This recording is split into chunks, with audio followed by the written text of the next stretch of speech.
Imagine कीजिए कि आप एक अच्छी नॉलेज लेते हैं, अच्छी जॉब भी लगते हैं और बैंक में आरडी, एफडी, पीपीएफ में इन्वेस्ट भी करते हैं। अब आपने इतनी मेहनत की है तो आप एक्सपेक्ट भी करते हैं कि आप अपने उन फ्रेंड से तो फाइनेंशियली अच्छा परफॉर्म करेंगे ही जिन्होंने स्कूल और कॉलेज में मेहनत नहीं की और बिलो एवरेज ही परफॉर्म किया था। लेकिन 40 की एज में आपको आपका एक फ्रेंड मिलता है जो पढ़ाई में आपसे बहुत बुरा परफॉर्म करता था, लेकिन जब आप उससे मिलते हैं तो आपको पता चलता है कि वो एक मिलियनेयर बन चुका है। यानी बचपन में तो उसने मजे किए ही और साथ में आपसे ज्यादा उसे रिवॉर्ड भी मिला। आप हैरान हो जाते हैं और पता करने की कोशिश करते हैं कि यार ये कैसे हुआ। बहुत रिसर्च के बाद आपको पता चलता है कि आपका दोस्त एक फायरमैन की जॉब लगा था, बहुत ही एवरेज सैलरी में, लेकिन उसने अपने नेबरहुड में नोटिस किया कि एक लोकल कंपनी बहुत ही जल्दी एक्सपैंड कर रही है और हर साल नई नई लोकेशन में नए नए स्टोर्स ओपन कर रही है, वो भी बिना लोन्स लिए हुए।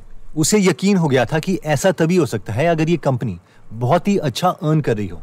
इसलिए उसने और उसकी फैमिली ने मिलके इसमें 1.5 लाख रुपए इन्वेस्ट कर दिए और क्योंकि कंपनी ग्रो किए जा रही थी इसलिए आपका फ्रेंड भी उसी कंपनी में हर साल कुछ पैसे इन्वेस्ट किए जा रहा था और इसलिए एक डिकेड में वो मिलियनेयर बन गया। लेकिन आप वहीं के वहीं हैं, एफडी, आरडी, पीपीएफ की गेम खेलते रहे। अब आप में से कई लोग सोचेंगे कि यार ये तो एक फिक्शनल स्टोरी है, असली में ऐसा थोड़ी ना होता है। लेकिन ये रियल एग्जाम्पल पीटर लिंच ने अपनी book one upon the wall street में दिया है, जहां पर एक फायरमैन टेम्पेक्स नाम की कंपनी के शेयर्स खरीदता रहा और फाइनली मिलियनेयर बन गया। और ये एक बेस्ट तरीका है पैसे से पैसे कमाने का। अगर अपना बिजनेस ना खोल पाओ तो कम से कम इतनी स्किल बना लो कि औरों के बिजनेस की ग्रोथ से पैसे कमाए जा सके। अब हम में से कई लोग सोच रहे होंगे कि सर ये तो बहुत डिफिकल्ट है, हर कोई ऐसा नहीं कर सकता, या फिर हमें इन्वेस्टमेंट समझ नहीं आती। लेकिन इस वीडियो में हम बच्चों की भाषा में सीखेंगे कि हम इन्वेस्ट कैसे कर सकते हैं। So let's start my dear brothers and sisters. Imagine कीजिए कि आप शॉपिंग के लिए बाजार में जा रहे थे और आपको आपका एक बचपन का दोस्त मिलता है राहुल। आप दोनों काफी टाइम के बाद मिले हो तो आप दोनों डिसाइड करते हो कि चलो यार थोड़ा टाइम निकाल के एक रेस्टोरेंट में कॉफी पी जाए। वहां पर राहुल आपको बताता है कि उसने एक बिस्किट बनाने वाली फैक्ट्री लगाई थी और उसे अपना बिजनेस एक्सपैंड करने के लिए मिनिमम 1 लाख रुपए की जरूरत है। क्या आप उसे पैसे दे सकते हो? इसके बदले में वो आपको अपनी कंपनी का कुछ हिस्सा यानी शेयर्स दे सकता है। आप राहुल को कहते हो कि मुझे सोचने के लिए कुछ टाइम चाहिए और फिर बाकी घर की बातें करके आप दोनों रेस्टोरेंट से वापस आके अपने अपने घर की तरफ चल देते हो। घर की तरफ जाते हुए थोड़ी देर के बाद आपको आपका एक और बैचमेट मिलता है, विकास। आप विकास के साथ भी अगेन रेस्टोरेंट में बैठ जाते हैं थोड़ी गपशप करने के लिए। विकास भी आपको बताता है कि उसने भी राहुल की तरह एक बिस्किट की फैक्ट्री लगाई है और उसे भी 10 लाख रुपए की जरूरत है अपने बिजनेस के लिए। क्या आप उसकी हेल्प कर सकते हो?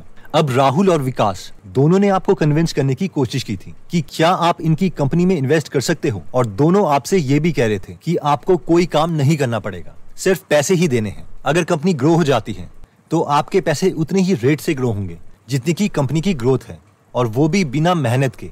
आप पैसे से पैसा कमा सकते हो। आप घर में बैठ के सोचते हो कि क्या किया जाए। दोस्तों दोनों ही ठीक हैं आपके, लेकिन आपके पास इतने पैसे नहीं है कि आप दोनों में इन्वेस्ट कर सको। आप अपने फैमिली मेंबर्स को देखते हो और उनके फ्यूचर के बारे में भी सोचते हो कि आप बिना सोचे समझे पैसे इन्वेस्ट नहीं कर सकते। काफी टाइम के बाद आप सोचते हो चलो अगर मैं दोनों में से एक फ्रेंड की हेल्प कर ही रहा हूँ पैसे इन्वेस्ट करके, तो कम से कम मुझे इन दोनों के बिजनेस के बारे में कुछ पता तो होना चाहिए।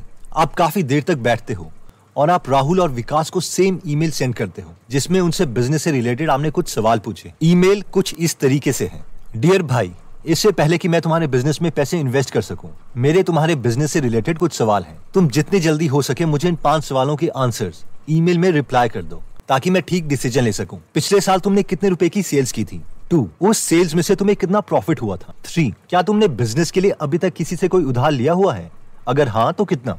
4, अगर कल को बिजनेस में कोई दिक्कत आती है तो क्या बिजनेस के पास पहले से कुछ पैसे पड़े हुए हैं बैंक में ताकि उस बुरे वक्त में बिजनेस चल सके? और 5, तुम्हारे पास खुद बिजनेस का कितना परसेंटेज है? पेरेंट्स और भाभी को मेरी तरफ से नमस्ते। आप अगले दिन उठते हैं और अपना मोबाइल चेक करते हैं। आप देखते हैं कि राहुल और विकास दोनों ने आपकी ईमेल का रिप्लाई किया है। राहुल आपको डेटा मेल करता है। पिछले साल की सेल्स 10 लाख, पिछले साल का प्रॉफिट 3 लाख, अभी तक का उधार 50,000, बुरे वक्त के लिए कुछ रिजर्व्ड पैसे 2 लाख, मेरे पास बिजनेस की परसेंटेज 95%।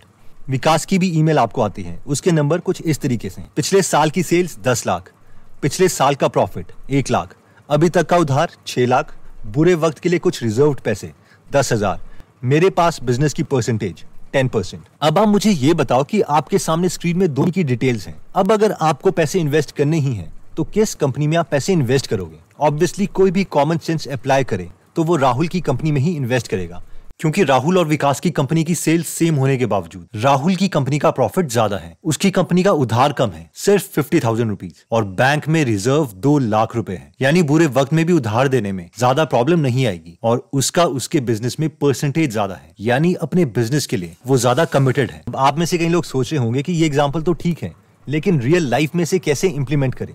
तो आइए रियल लाइफ में ये एनालिसिस करते हैं। ओके, तो सबसे पहले हम आते हैं screener.in पे, और वहां पर हम कोई भी कंपनी सर्च कर सकते हैं। Let's say Asian paints. अब जो 5 सवाल हमने राहुल और विकास से पूछे थे, वो सवाल हमें इन कंपनी से भी पूछने हैं।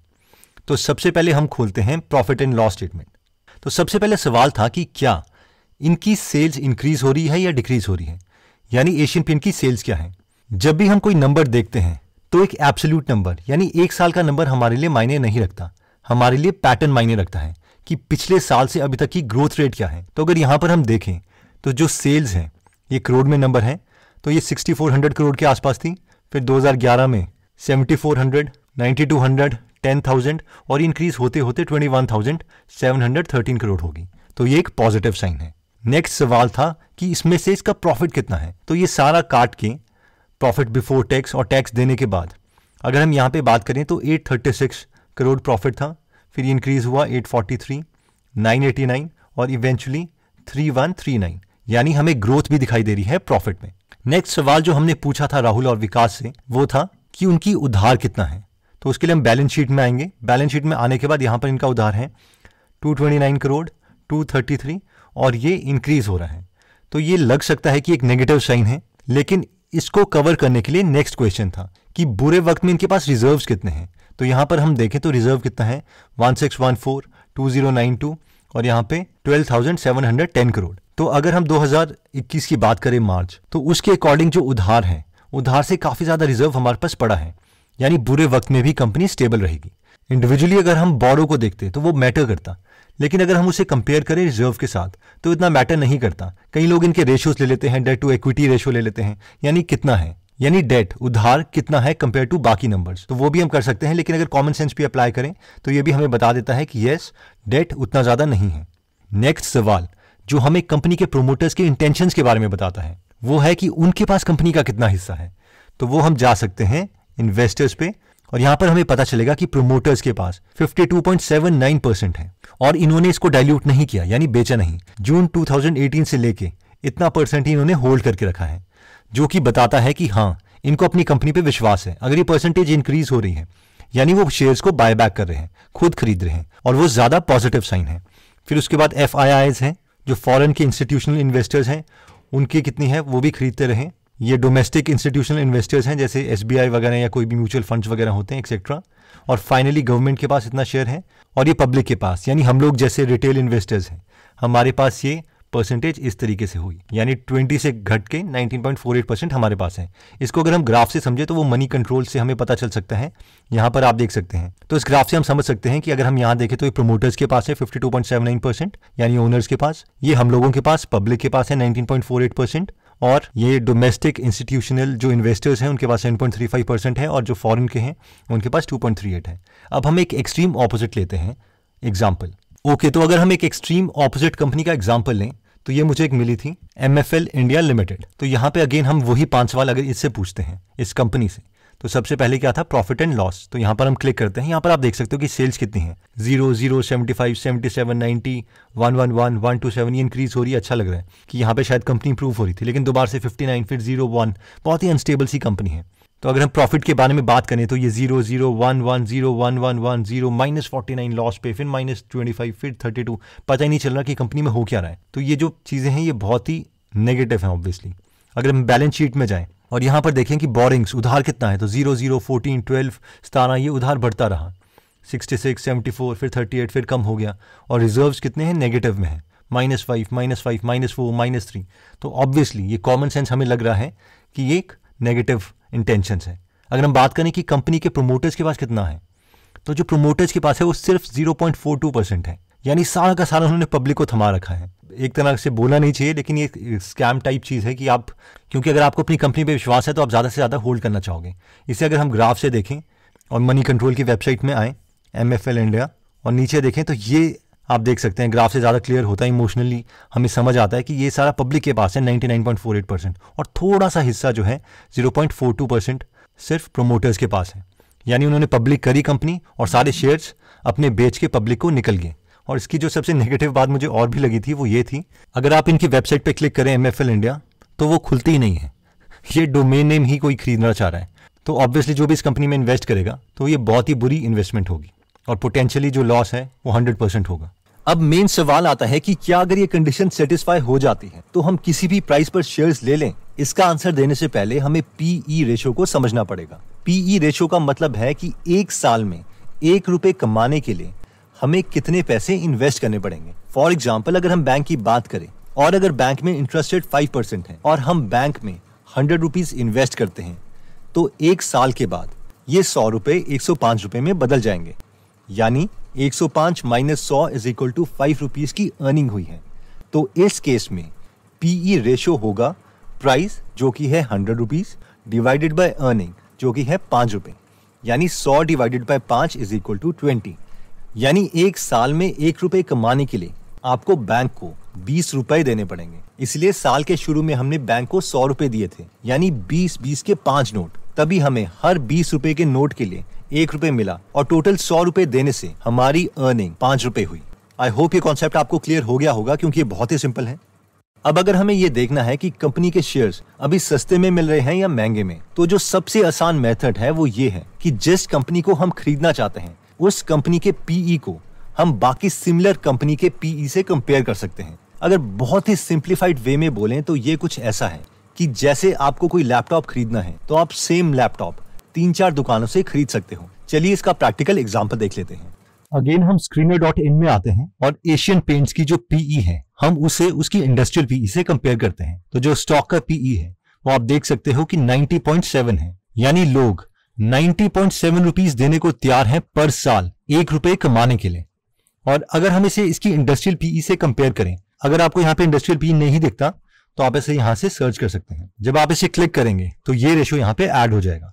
तो यहाँ पे जो इंडस्ट्रियल PE है वो 85 है, यानी सिमिलर कंपनीज के लिए जो इस कैटेगरी में है उसके लिए लोग ₹85 देने को तैयार हैं। तो बेशक इस एनालिसिस से हमें लग रहा है ये कंपनी के फाइनेंशियल तो स्ट्रांग है, बट अभी इसका जो प्राइस है वो थोड़ा कॉस्टली है। तो अगर ये डिप करता है, मान लीजिए काफी कम आता है, तो इस एनालिसिस के अकॉर्डिंग ये एक अच्छा परचेज हो सकता है। ऑब्वियसली अभी अगर हम खरीद लेते हैं तो ऐसा नहीं होगा कि हमारे पैसे डूब जाएंगे, क्योंकि फाइनेंशियल्स देख के तो ऐसा ही लग रहा है, लेकिन ऐसा भी नहीं होगा कि हमें बहुत ज्यादा प्रॉफिट मिलेगा।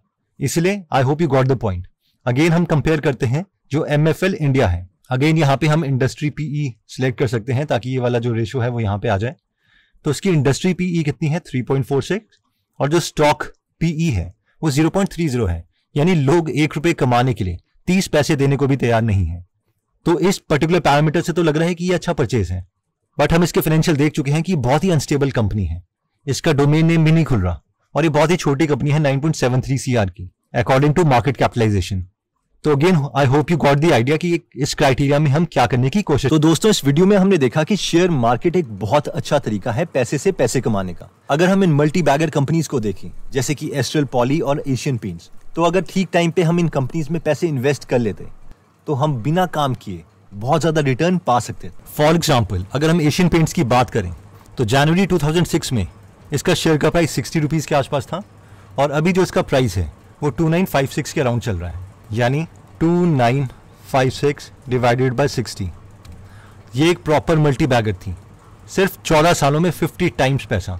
वैसे ही एक और मल्टी बैगर कंपनी थी एस्ट्रल लिमिटेड। अगर यहाँ पर हम बात करें तो इसका शेयर का प्राइस 2007 में ₹7 था या ₹8 के आसपास, 7.8, और अभी जो इसका प्राइस है वो 1934 है। तो अगर हम इन नंबर्स को कैलकुलेट करें 1934 डिवाइडेड बाय ₹8, यानी 242 टाइम्स, तो ये 250 टाइम्स बैगर थी। एक ये तरीका है इन्वेस्टमेंट कि आप खुद कंपनी नहीं चला रहे हो लेकिन आपके पास वो स्किल है, यानी हमारे पास वो स्किल है जिससे हम उन कंपनीज को आइडेंटिफाई कर पाएं। ऑब्वियसली उतना आसान नहीं है इसे प्रेडिक्ट करना, क्योंकि इस वक्त पर कोई नहीं कह सकता था कि इसका जो फाइनल रिजल्ट है वो इतना ज़्यादा होगा। बट अगेन अगर हम एक स्किल एक्वायर करते हैं और काफ़ी सारी कंपनीज में इन्वेस्ट करते हैं तो बहुत चांसेस हैं कि उनमें से 1 या 2 मल्टी बैगर बन सकती है। अब कोई भी श्योर तो नहीं हो सकता कि एक्चुअल में कौन सी कंपनी इस तरीके की निकलेगी, लेकिन फिर भी हमने एक फिल्टर, एक क्राइटेरिया देखा जिसे अप्लाई करने से हमारे सक्सेसफुल होने के चांसेस बढ़ सकते हैं। इस क्राइटेरिया में हमने देखा कि इन 5 चीजों को तो कम से कम कंपनी की चेक करो, जिसमें सबसे पहला क्राइटेरिया था नेट सेल्स, यानी क्या सेल्स हर साल ग्रो हो भी रही है या नहीं। जितनी ज्यादा ग्रोथ उतना अच्छा। दूसरा हमने देखा था नेट प्रॉफिट, यानी क्या प्रॉफिट भी इंक्रीज हो रहा है। तीसरा हमने देखा था बोरोइंग, यानी डेट यानी उधार, तो डेट जो है वो कम होना चाहिए और ये कॉमन सेंस है। चौथा हमने देखा था कि जितने ज्यादा कंपनी के रिजर्व्स हैं उतना अच्छा है, क्योंकि बुरे वक्त में हम डेट चुका सकते हैं।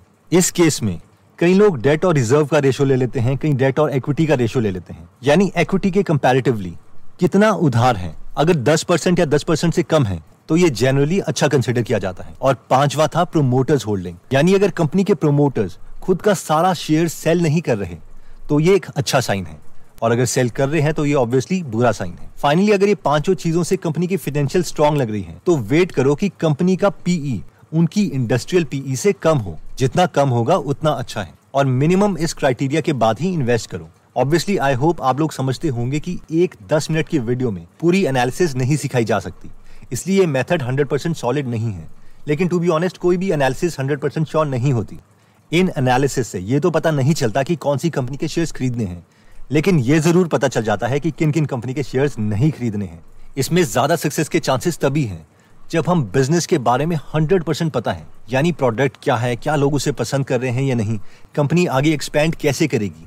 और जितना ज्यादा हम इन्वेस्टमेंट को एज अ बिजनेस पार्टनर की तरह देखेंगे उतने अच्छे डिसीजंस हम ले सकते हैं। दोस्तों, अगर आप इन्वेस्टमेंट या बिजनेस से रिलेटेड नॉलेज मिस नहीं करना चाहते तो आप गीगल बिजनेस में फ्री इन्वेस्टमेंट कोर्स देख सकते हैं, या फिर the intelligent investor, the little book on common sense investing book की समरी फ्री में हिंदी में गीगल ऐप में सुन सकते हैं। अगर आप इन दोनों सोर्सेज में इंटरेस्टेड हैं तो इसका लिंक हम डिस्क्रिप्शन और फर्स्ट कमेंट में दे देंगे। आप में से कई लोगों की रिक्वेस्ट आ रही थी कि उन्हें गीगल की नोटिफिकेशन नहीं आती है, और ऑब्वियसली यूट्यूब का एल्गोरिदम है, इसलिए रिसेंटली हमने एक अपना टेलीग्राम चैनल भी लॉन्च किया है, ताकि जो भी गीगल की दुनिया में चल रहा है उससे रिलेटेड हम आपको इन्फॉर्मेशन दे सकें। एनीवेज दोस्तों, अगर आपको लगता है कि ये वीडियो आपके किसी फ्रेंड या फैमिली मेंबर के काम आ सकती है तो ये वीडियो उनके साथ जरूर शेयर करें। अगर आप ऐसी नॉलेजेबल वीडियोस मिस नहीं करना चाहते तो सब्सक्राइब करने के बाद बेल का बटन दबाना मत भूलिएगा। आप कमेंट करके ये भी बता सकते हैं कि आप नेक्स्ट वीडियो किस टॉपिक पर चाहते हैं। जल्दी हम आपसे दोबारा मिलेंगे। जय हिंद।